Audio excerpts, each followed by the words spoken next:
அனைவருக்கும் வணக்கம். இது உங்கள் ஸ்ரீ ஐஏஎஸ் அகாடமி வெற்றியின் வழிகாட்டி. ஸோ டிஎன்-டெட் உளவியல் முக்கிய குறிப்புகள் தான் பார்த்துட்ருக்கோம்.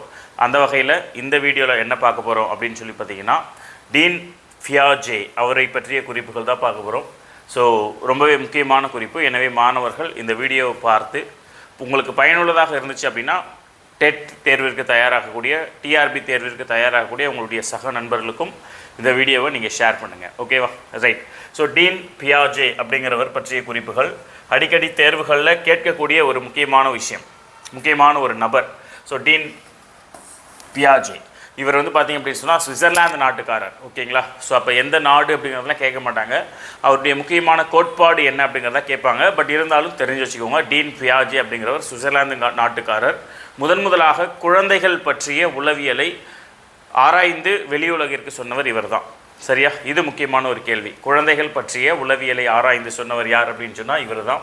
இவர் குழந்தைகளுடைய அறிவு வளர்ச்சி பற்றியது. இவருடைய கோட்பாடு என்ன அப்படின்னா, குழந்தைகளுடைய அறிவு வளர்ச்சி பற்றியது, அதாவது காக்னிட்டிவ் டெவலப்மெண்ட் அப்படின்னு சொல்லுவாங்க. காக்னிட்டிவ் டெவலப்மெண்ட், அதை பற்றி தான் இவர் முக்கியமாக சொல்லியிருப்பார். ஸோ இவர் குழந்தைகளுடைய வளர்ச்சி நிலைகள், குழந்தைகளுடைய அறிவு வளர்ச்சி நிலைகள் அப்படிங்கிறத 4 வகையில் வகைப்படுத்துகிறார். சரியா? அப்போ எத்தனை நிலைகள் அப்படின்னு சொன்னால் 4 நிலைகள். ஸோ அப்போ காக்னிட்டிவ் டெவலப்மெண்ட் அப்படிங்கிறது மொத்தம் எத்தனை நிலைகளில் வகைப்படுத்தப்படுகிறது அப்படின்னு சொல்லி கேட்பாங்க. 4 நிலைகளில் வகைப்படுத்தப்படுகிறது. முதல் நிலை என்ன அப்படின்னு சொல்லி பார்த்தீங்கன்னா, தொட்டு உணர்தல். இந்த தொட்டு உணர்தல் அப்படிங்கிறது 0லேருந்து 2 வயது வரை இருக்கக்கூடிய குழந்தைகளுக்கு பொருந்தும்.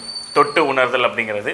இரண்டாவது நிலை மன செயல்பாடுகளுக்கு முந்தைய நிலை, 2 வயதிலிருந்து 7 வயது வரை இருக்கக்கூடிய குழந்தைகள், மன செயல்பாடுகளுக்கு முந்தைய நிலை.